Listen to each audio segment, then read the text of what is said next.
Am I live? Am I live? Hi, everybody. It's Alicia Dianne here with Alicia Dianne Art, and I thank you so much for joining me. This was not a scheduled live broadcast, but I just wanted to get back into it because it's been a really, really long time since I've live streamed, and I really miss it. And I noticed that it's been really difficult for me to get back on track of live streaming without my meetup group. So I'm thinking I might be relaunching my meetup group. I've been doing zoo drawings every week again, which I hadn't. I'd skipped a few months since I closed my meetup group early on this year, but in the last 2 months or so, I've been pretty regular with those. And I want to get regular recording again because I really miss it, and I really miss like live streaming and all of the great joy that it's brought me, and all of like how much it's helped me to just be able to express myself, show my art, and just share my process with you. And it's really, it helps me. So I hope that it helps you as well. And it's something that is a positive experience, like both ways. So welcome back to my channel. I'm finally here again. It's been months, but let's get started. I'm gonna switch my camera view to my artwork that I'm gonna be working on today. So let's switch the camera.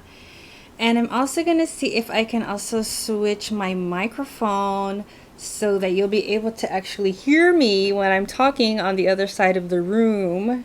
Let's see. There we go. Okay, so let's hope that this all works out fairly well. It doesn't need to go perfectly, but I just want it to go like decent. That would be so wonderful if we can just go decent today.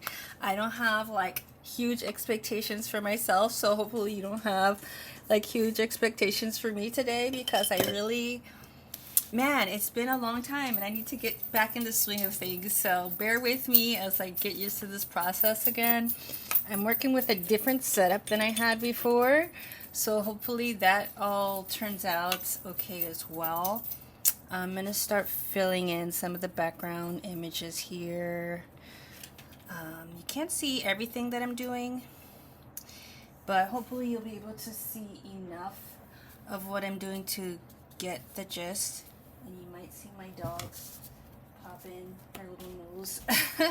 You might see her nose pop in here and there, and that's okay. She's good. I was trying to think of like what I should talk about with you all, since it has been like such a long time, and I guess what makes sense to me in the moment is just catching up on what I've been up to, what I've been doing. And it's been a lot. In the last several months, it's been like a whole lot. I've been trying to navigate. I know I've talked about this a bunch of times on my channel before, but I've been trying to navigate like how I feel about my work, and how I place value on myself as an artist. And I've been placing value on myself as an artist.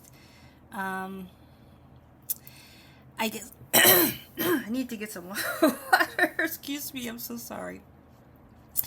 I'm so sorry for that. I've had a couple of like coughing spells in the last day or two. I don't know what's causing it. Hopefully it's not the Rona or anything like that. I don't believe it. I'm sick or anything, but yeah, if I randomly cough aggressively, please also bear with me on that. Um, yeah, but I think I want to start from where I feel like I've kind of left off. So, I've been working for, I think I might have talked about this before. I've been working for a nonprofit for the last couple of years, and my role in that nonprofit has changed quite a bit. I started off as like a mentor in a mentor position, which was basically a volunteer position, working alongside the teacher and basically just assisting the teacher and whatever they need.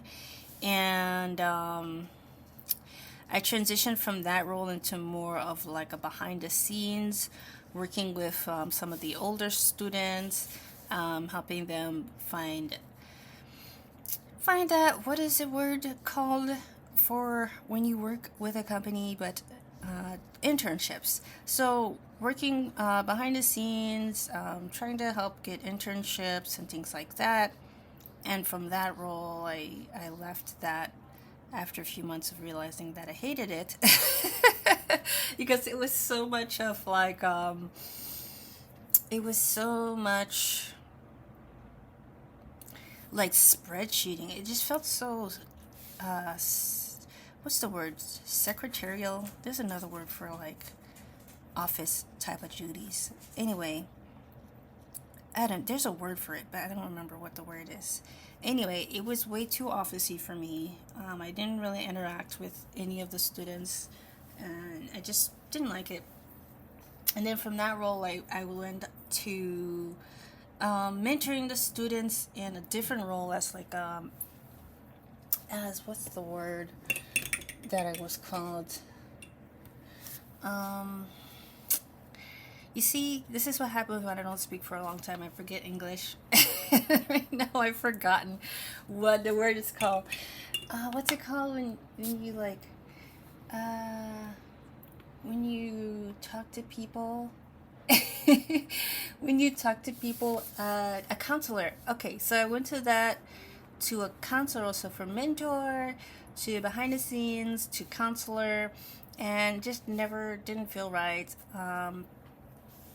So what I did after that was I had an opportunity to just teach with this the same place, the same nonprofit place that I had been at. So I was like, all right, well maybe this will work for me. And I'm still doing the teaching now. I'm teaching middle school age, and I'm teaching them like comics and animation. So I get to still be creative, but it's in a different role than I think what I planned for myself by this time. So I'm still trying to, I haven't left yet because I feel like there's something I wanted. There's something there that I'm still figuring out what that is that I need for like my next assignment. I know might sound like a little bit like a try hard or something, but I feel like there's something in it that I need to learn before I move on. So for now I'm sticking with it, but it feels like it's sort of like a temporary, not really, it feels like it's like it's a what do they call it, like it's a stop on my destination, but it's not my destination, you know what I mean? It just feels like it's just one other lesson that I'm learning from. So I'm okay with that for now. But the thing is, which I'm finally actually getting to the point here, is I have been, since I've moved here, been trying to like really, my goal was like to get into the industry, to get into the animation industry. That was what I wanted, didn't want anything else. Even when I first moved here, I was like, the only place I want to work for is Disney. I don't want to do anything else other than that. Actually ended up getting a role with Disney, but it wasn't what I wanted. I joined a college internship, so basically I was just working at the theme parks for a few weeks before I realized that was really not gonna work for me because I was commuting.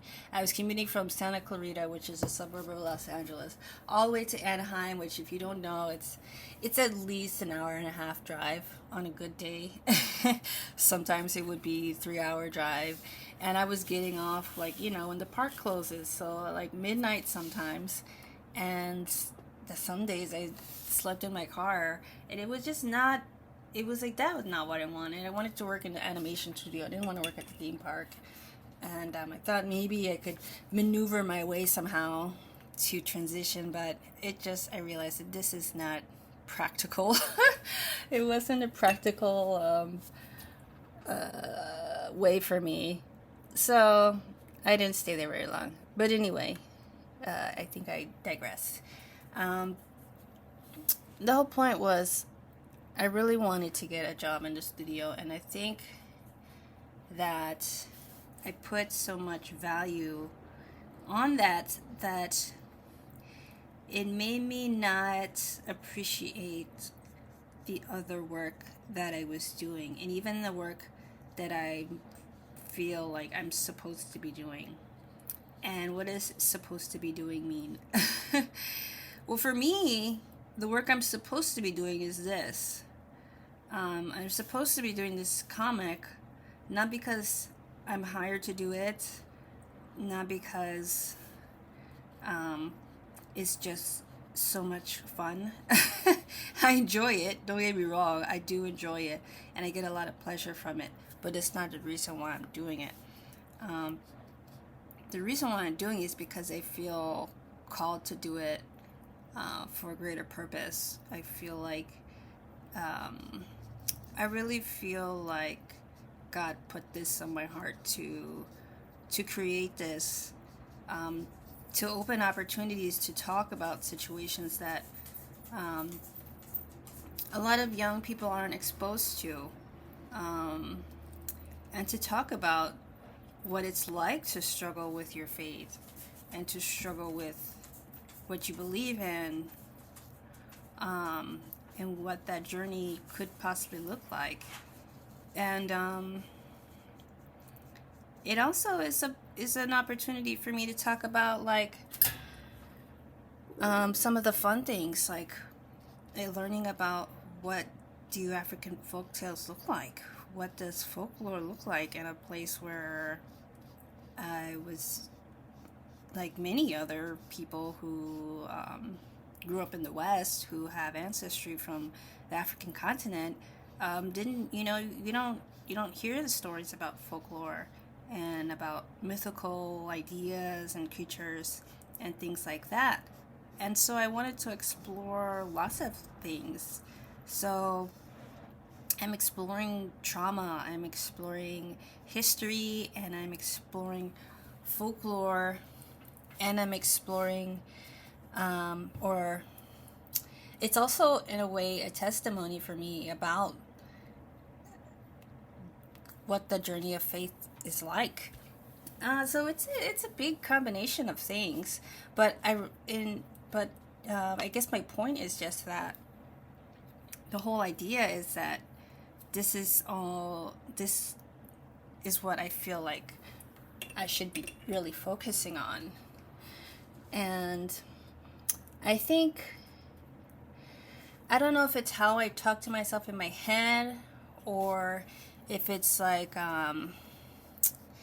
maybe just, it could be the fact that all of my heroes have worked in a studio. I don't think I have one hero that I've really placed value on that didn't work in an animation studio, and that's like in terms of like drawing. But when I look in, like, and I open up my eyes to like broader sense, and I start to think about painters or illustrators that are also my heroes, obviously they didn't work for studios, and many of them didn't work for anybody. So I don't know why I have in my head, or have had in my head, that success equals working at a studio.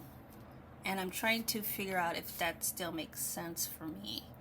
Because in a way, it doesn't. Not that I don't still want to or won't still try, but I don't know, maybe I need to. Maybe I need to not want to, because I feel like it's held me back from really being able to fully embrace and really talk about this project that I'm doing, Jaydi's story that that's means so much to me. So I'm still figuring that out. And a few months ago, I actually went to DreamWorks. They had what's called an immersion day. And in this immersion day, it was really for high school students. And the whole idea is for them to like get, a sort of an opportunity to kind of pitch themselves to the next generation. And like, it's a community outreach, but it's really like getting the next generation of fans involved. And I think, well, all of the studios do something like this. They have to do something to kind of make sure that they stay relevant to these kids that are, really the next generation of who will be working there, who will want to be working there. So they need to be doing some sort of like recruiting process, and like that includes outreach. So anyway, I was part of this outreach. Got to spend the day at their studio, which was really cool. And I took my son because he's also interested in animation. And I talked to some people there, and through talking to a few people, and kind of like doing my best job at what I would call networking, I emailed some people and was able to get an interview. And yeah, that was by talking to different people, like finding out who the recruiters were, talking to like just trying to reach out and find out who do I need to talk to, because I still was like, I've been working at this for all these years, and I haven't found a role yet or secured a job in the industry. So anyway, I got this interview, and I was very nervous about it, but it actually went really well. It went really well. Me and the lady that I was speaking to, we really hit it off. It was wonderful to talk to her and everything like that. It was really cool.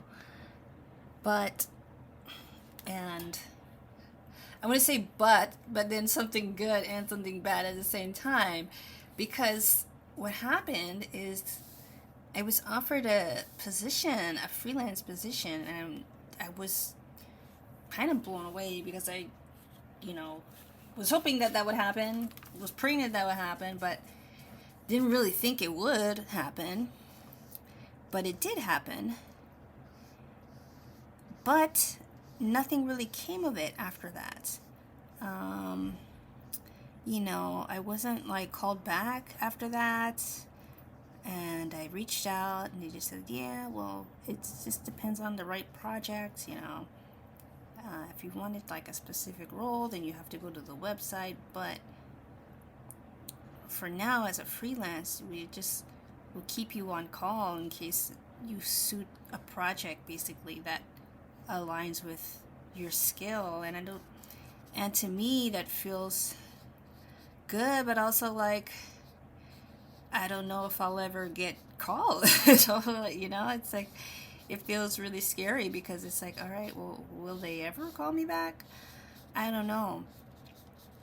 And I think I emailed back with her like 3 times, and then I'm just like, okay, I need to put that one on the shelf for now, because that's not it's not in the cards for me right now. I guess it's just not what God has for me right now, or something is not working for that right now. That's just not now what's going to happen. So now what?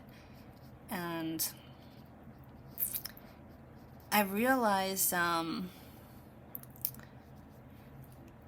that I still feel like it's me. Like I put way too much value in the whole whole idea of studio work, and that's why I feel like it hasn't really happened for me. I just feel like I put too much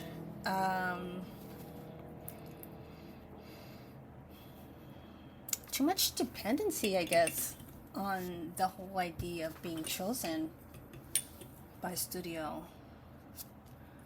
And I'm trying to change that. I realize that it's in my own belief system that I feel like that's what success looks like. But at the same time, I don't know what success is really going to look like for me, because I didn't get there yet, but I'm on my way there. I feel like I'm on my way there because I feel like I'm putting the work in, but I'm trying to be open now to the idea that success might not look like what I thought it would and what I wanted it to look like initially. And to me, that feels like a process because I haven't fully accepted that yet. And I'm trying to keep myself open to that idea because I feel like it could be really rewarding for me, because I've tried it the other way for so long and hasn't worked out that way. And so I feel like I need to be open to this other possibility that, doing what I'm doing now could offer me something even better than what I thought I was going to get through the studio, like the validation that I felt like I was going to get. Maybe it won't be the same, but at the same time it could be better.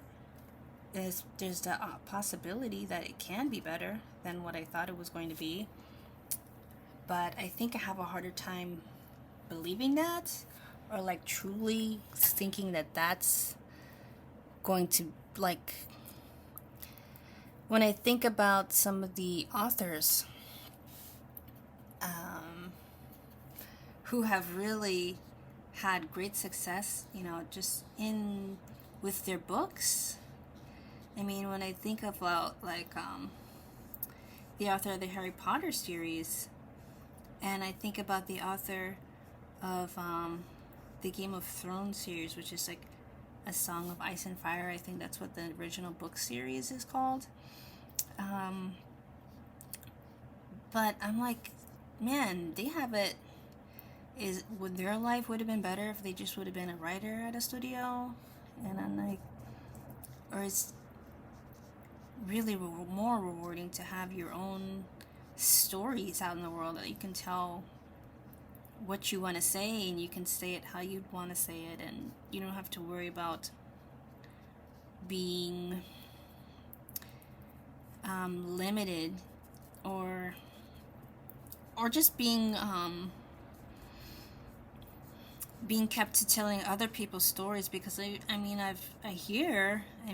know, I haven't heard firsthand, but I always hear like secondhand that so many creatives, even working in the studio, is like that's the dream, is just to be able to tell your own stories. Even if you make it successfully, telling other people's stories, the biggest dream is to be able to tell your own stories. So I'm like, do I have it really good right now and I just don't realize it?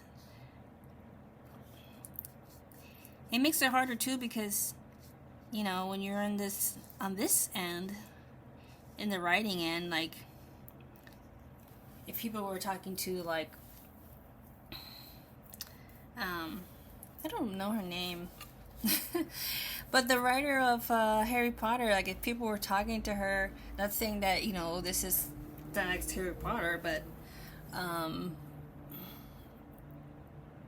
if people were talking to her while she was still in the creation stage before she had received any recognition, I wonder like how she felt. Maybe I should find. I wonder if any of like people that have received that sort of success have really written anything. I know there's a lot of interviews. Like I've seen little clips of interviews, but I just wonder what that creation phase is like, especially if you have multiple books, and what it's like when you're still in the creation process, but you haven't received the success. I know that J.K. Rowling, that's her name.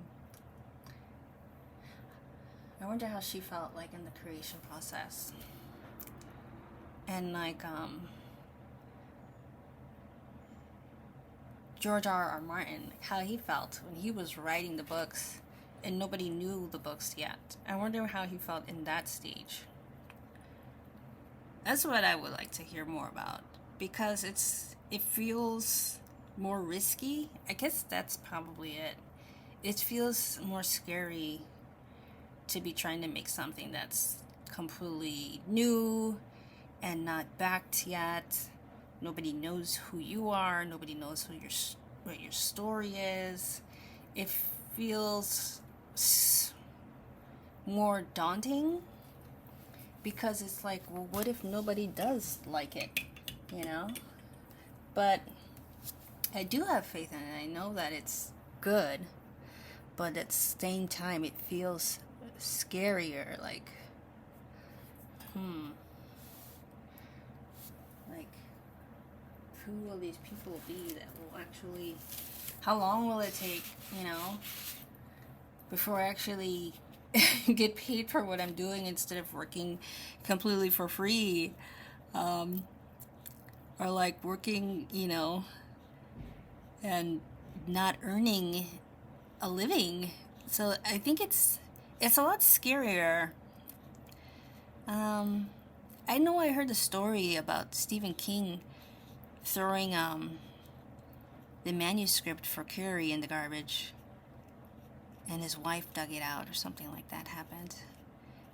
But it's frustrating, because when you don't know how your books are gonna do, like, you want them to do well, you hope that they'll do well, you put like all of your energy and everything into it, but then it's like it's out of your hands, and it's scary. Like, I'm spending all this time on something, and what if nobody picks it up? So that part is scary. There's no guarantee. And I think with the studios, it feels more like it's like a guarantee. Like, obviously the next Disney movie is going to do great. Obviously, you know, every year they're nominated for Best Animated Feature. It's like, it's granted. It's already like secure.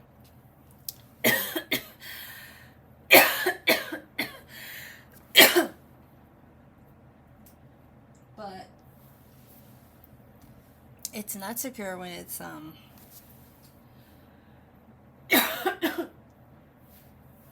sorry. I think I need to flip the camera. Is it upside down this whole time?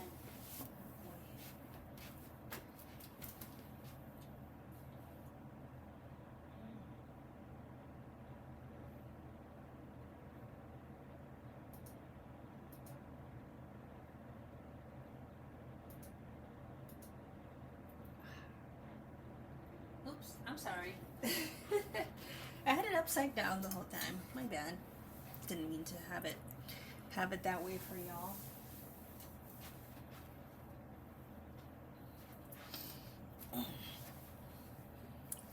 But I've been feeling upside down this whole time. I mean, in a sense, it's kind of how I've felt. Just kind of disoriented, confused.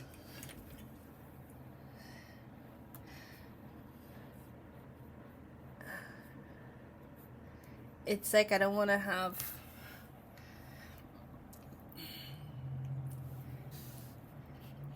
be too secure and I don't want to be too insecure at the same time. But at the same time, I know that like this project was just given to me. It was handed to me in a dream. From what I feel, from what I know, is from God. And I know that sounds a lot. But it's true because I asked for it. And I don't feel like it's because I'm special. It's because I asked. And I feel like everybody has a purpose. And if I feel like this is my purpose, then why is it still such a struggle? That's what I don't understand. It's like I know this is what I'm supposed to be doing, but it's still a struggle.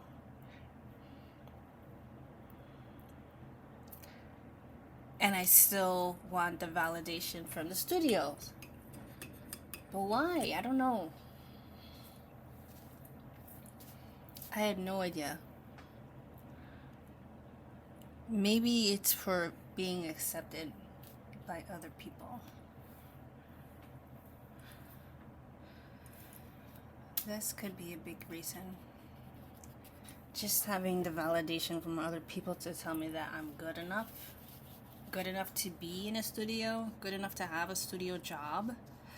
I feel like yes I am, but without the track record, then I hate it when I tell like someone who doesn't know anything about animation or like the art industry, cartooning industry. I tell them like I illustrate children's books, or tell them like I work on animation design work, like character designs, and I do visual development or something, and I go, what projects have you worked on anything I know? And I'm like, no. Haven't worked on anything yet, unfortunately. But it's weird when you tell somebody something like that and they're like, oh yo, what have you worked on? I'm like, it doesn't work like that. At least it hasn't for me yet. I don't know, maybe I just want to say, maybe it's for my own ego. I just want to say it so that I can say I worked with something that everybody knows of, everybody's heard of. There's no like guesswork. There's no like, it's something I've heard of, because everybody knows who Disney is, everybody knows who DreamWorks is, everybody knows these big studios. So maybe it is an ego thing for me, that I just want to be able to say I've worked on such and such, Kung Fu Panda 7 or whatever, But I feel like also like the money follows it, because then all of a sudden you don't have to like explain yourself as much, because people are like, oh, you work for that? Okay, well then you're good enough. So I feel like it's easier to get opportunities. It's easier to sell your own work, I feel like, when you've already had the backing of a studio. And I just say that because all the artists that I follow have worked in the studios. Well, at least not all of them. Maybe I shouldn't say that. Maybe I need to change my vocabulary. There's a really wonderful artist that I follow. There's more than one, but there's my favorites, actually. Now that I think about it, two of my favorites, not all of my favorites, but two of my favorite people. I really like their work. Let me show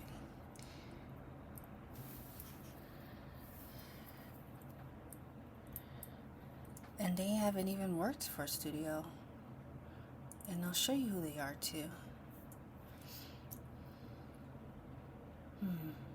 If I can find it.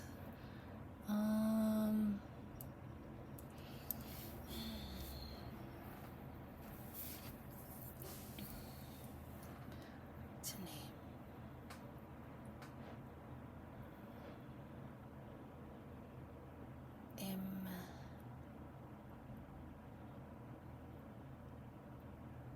name starts with M.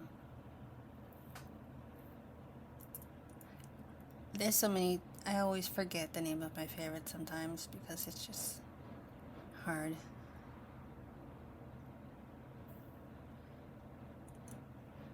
Let me see.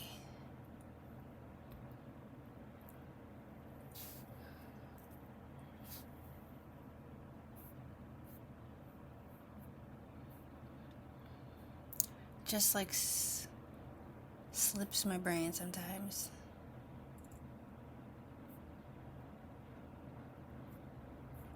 And of course, Marija, that's her name. I knew it starts with an M.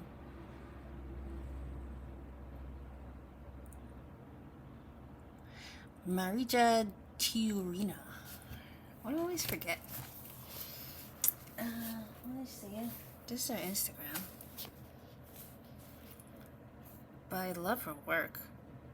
She's from the Netherlands. She doesn't have anything on here about working at any studio. If I could go to her website. Does she have a regular website?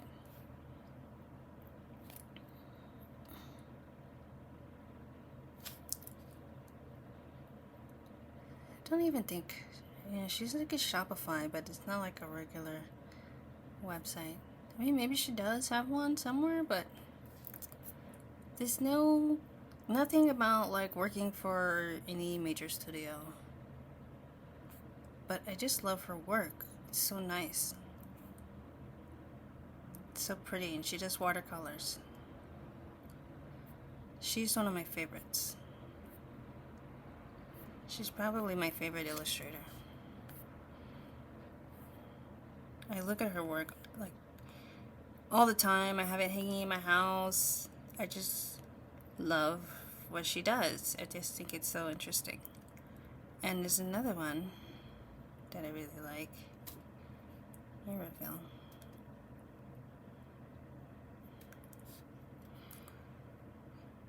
And she also doesn't mention anything about working for a studio. She's like from also somewhere in Europe. Illustrator, the passion for watercolor. She's also a watercolorist, and she also has no mention of working with a studio, but she does have like her own publications. But I think it's all like illustration work. I have this book. I should actually read it. I just have it on my shelf. Hideaways. Oh, she has a book on Kickstarter. More art from Mirabelle. Maybe I'll see if it's still on. Oh, this is from April. So that's a no, but maybe I'll buy that book as well. But I love her style, and she doesn't talk anything about studios. So, I mean, maybe I should stop with the madness, because I was thinking, oh, nobody works without the studio, but it's in my head. I know it's in my head. It's been in my head. But I don't know. I need help. I need help to change my thinking, because it's a limited thinking, and I know it is. But I really, really realized that when I went to the Lightbox Expo, and I went to a meetup with a group of people that I, draw with online. I'm in a drawing group, and I draw with them online, and a lot of them live out of the state, so some people flew in for the Lightbox Expo. That was just like 2 weeks ago. And I realized when I'm introducing myself, sometimes with everybody for the first time, that I'm meeting them in person, and I realized how I talk about my art, and it really bothered me, because it wasn't intentional, but I realized that I wasn't being intentional about how I talk about my art. I wasn't being showing that excitement about this project that I have, that I'm really proud of, but I wasn't sharing that aspect of it because my focus was on the wrong thing. My focus was on the fact that, oh, I haven't worked for a studio yet, so, you know, I'm still waiting, sort of thing. And it was like, and then I just kind of like got sick with myself. I'm like, really? Is this how I'm really gonna like introduce myself to other people, other peers, potential customers, people who I want to buy my work, people who I want to network with, people who I want to potentially collaborate with in the future? And I just kind of introducing myself in this sorry way. And I thought this is something's got to change. Because I don't like that. I don't like that one bit. This is not how I want to present myself.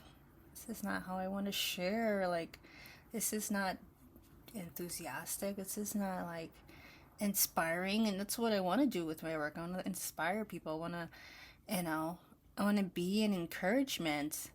Um, and I realize that the work that I do that's temporary, I feel like more confident talking about it. My teaching work, which I do enjoy doing it, and I enjoy it, but it's not my focus. But I talk about it as if it's my focus because it's validated by a paycheck, and it's validated by someone hired me to do it. So I feel like that means it's like legitimate, I guess, because I was always insecure when I didn't work like for someone else, because I always get those papers and always says unemployed, and it doesn't have the option of like, well, I work for myself but I don't get paid for it. That's not that's never on a application when you're filling out like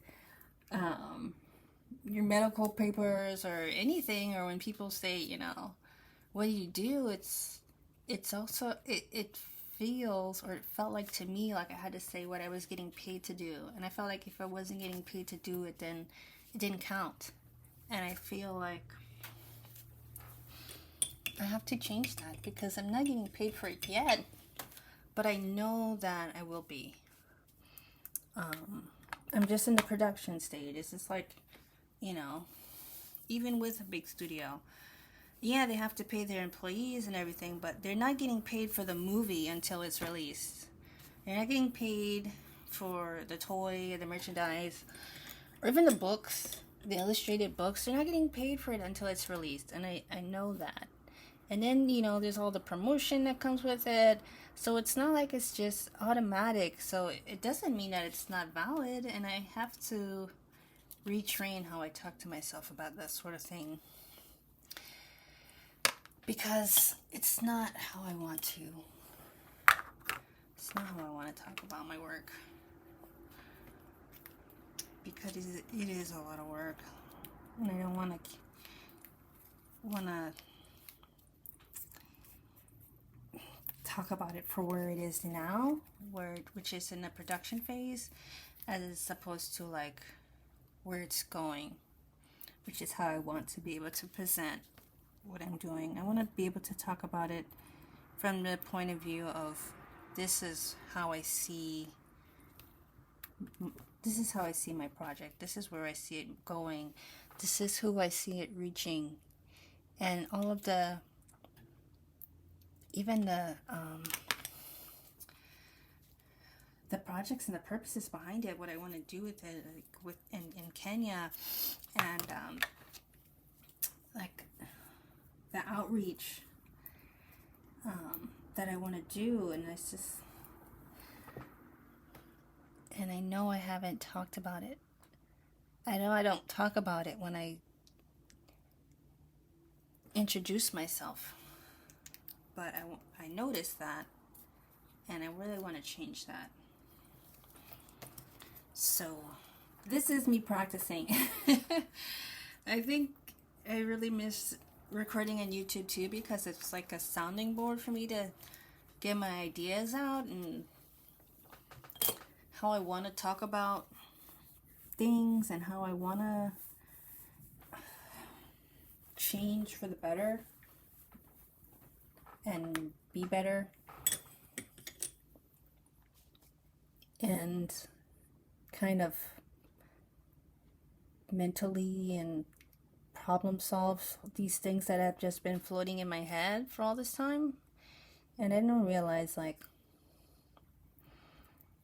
I have so much in my head. I have so many thoughts. I'm always in my head, like, trying to problem solve and think about, like, all right, how am I going to strategize? How am I going to pull this together? How am I going to make this better? And it's like, it's always in my head, but this channel lets me get it out and really, like, get to work, you know? Like, oh yeah, this is how I can get through this. This is how. And I didn't, you know, I'm learning. I am absolutely in this process of learning. And I have such a long way to go. I know I do. But I feel a little bit closer after, like, this little brainstorming. It's just almost like masterminding, but by myself in public. By myself on recording, so that you can hear me and potentially tell me if I'm making any sense at all. I hope that you will, you know, tell me if I'm making sense, because sometimes it's like, when it's all in my head, I don't know. I'm going out of the lines because I'm going to go over her hair with the black anyway. So I take leisure to go past her skin line when I'm filling in her skin color, because I'm going to go back over that area anyway. So, and this allows me to just offload the bleed from the watercolor. Like, when I have to get something that's really in a restricted little area, I have to get the paint amount just right. But if I'm going over, then I don't feel like I need to do that.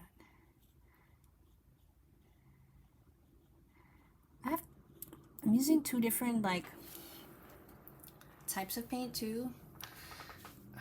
I have my good quality paint, and I have, like, my cheaper store brand paint.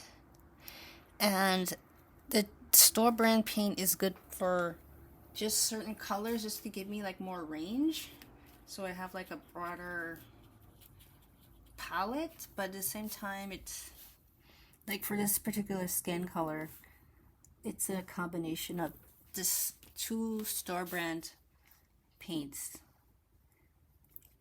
and the rest, everything else, the background is all done with the good quality paint. But I'd much prefer the good quality one, but I like this color that I get with the other one. So I mean, I could probably mix, I mean, it's already mixed anyway, but I can probably mix the good quality paint to get this color if I experiment a little bit. But I don't know, maybe I will eventually. But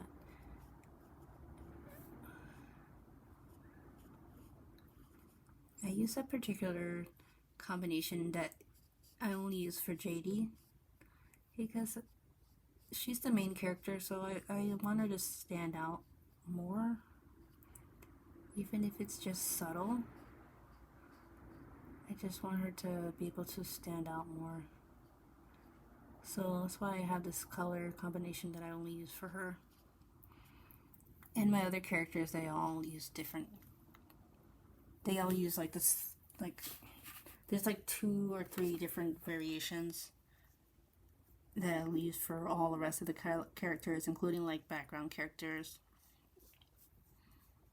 But Jaydi's different, so she has to have her own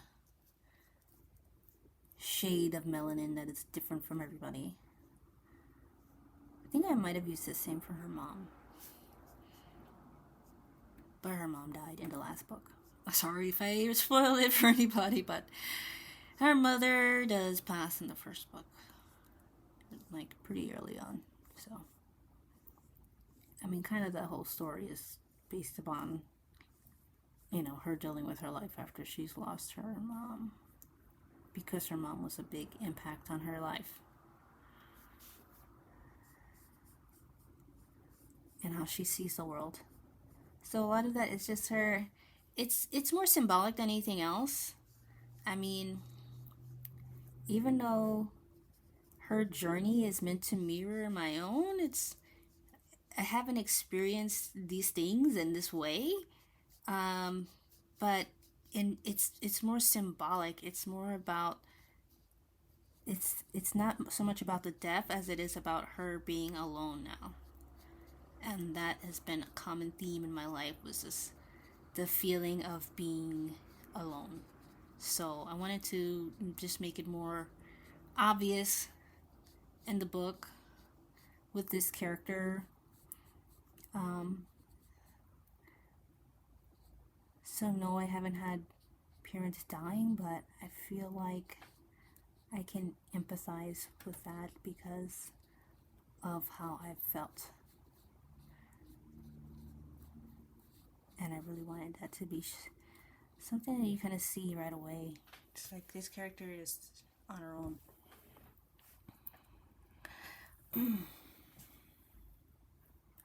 This first panel, I just can't get it right. I don't know why. It's just that the paint is not falling right. I'm gonna have to do that whole panel over. Sometimes that happens. Like the rest of the spread feels fine to me, but the first one is just like, it feels like the paint is just not sitting right on it. I don't know why. Even from the wash, it didn't feel right. So I don't know. I can just reprint the drawing and like do that part over, and then just like put it together in Photoshop. So, I mean, thankfully I don't have to do the whole page over if one of the illustrations doesn't come out, but it's just, I would prefer all of the panels to come out, of course, right, the first time, but I had to do several over on the last book. So, I mean, I haven't had to do any, like, well, I had to do the first page over, so that's a lie. But since the first page, I don't think I had to do a complete redo on any of them. But it happens, especially with watercolor. It's so unpredictable. It's predictably unpredictable. So I know that sometimes it's gonna go well and sometimes it will not. Especially when I incorporate these harder to use store brand paints, because they just are a little bit more, even more unpredictable as far as just like how they're gonna fit on the panel when I actually paint it on. I mean, in this case, this one is coming along well, thank God, but sometimes it just doesn't look good, and then I'll have to do it over, and that sucks. So there's redos and there's like unlimited redos, and guess what? When you're working for yourself, you don't get paid for the redos. You don't get paid for any of it. And that's the theme of this whole, like, that's the theme of this session, is like finding value in yourself when you're not being paid, and you like feel like when that lack of being paid makes you feel like you're not valuable, or the lack of like recognition, because I don't even know if it's the pay, because even when I was working, whenever I do have a job and I'm getting paid well, but I don't think the work is important, it doesn't matter to me, like, what I'm getting paid. It still feels like this is not important. I'm wasting my time. It's not like I've ever been paid that well to do anything, but even when I'm getting paid decent, if I don't care about the work, or not really care, but if I don't feel like what I'm doing is for me, then then I forget the paycheck, I'll leave. And I have so many times.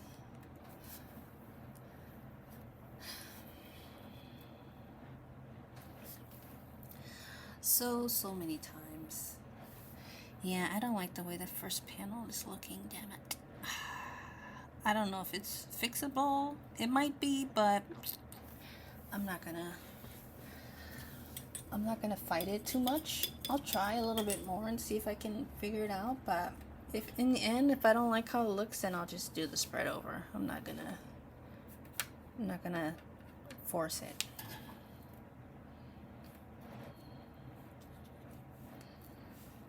Okay, we're getting ready to wrap up our session together. I'm gonna keep painting, but I'm gonna stop recording. I really want to do this every week again because I feel like it's good for me. And if I hope so, I hope it's good for you too. But I really want to do it because I feel like it can be mutually a gain for us as a community. Hope that doesn't sound too cheesy, but I do. I feel like it can be, because I want to have people to talk to about these issues that I think about, and I want to know, like, if I'm thinking them and if I'm going through it, I can't be the only one. Because just like how I feel like I want someone to talk to who's gone through this but came through the other side, like a J.K. Rowling. Can I find a J.K. Rowling of comic books? Who is that? I want to find a woman who's published comics and has been like incredibly successful but struggled really badly on the way up. If you know who that person is, please let me know. I want to find that person. Let me know. I want to know what they did. I want to know how they did it, how they got themselves through, who they talked to, how they talked themselves off the ledge, because I need to talk myself off the ledge and learn how to, as I've said before, value what I'm doing, even though the theme of this episode is value what I'm doing even though I'm not getting paid right now. And being able to talk about it with confidence and tell people, hey, this is my purpose, and say it confidently, because it is. So that's where I'm at. Where are you at? What's your purpose, if you found it yet? And if you haven't found it yet, ask. Ask for your purpose. And then you'll find it. I think that's all I have to say today. And I think I'm gonna leave it here before I ruin it. Yeah, I think I'll leave it here, but man, thank you so much for joining me today. And I'll switch my cameras.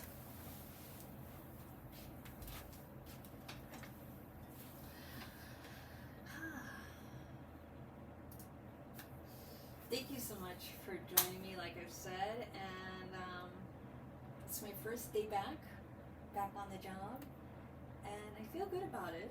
Let me change my microphone. There we go. Hopefully you can hear me now.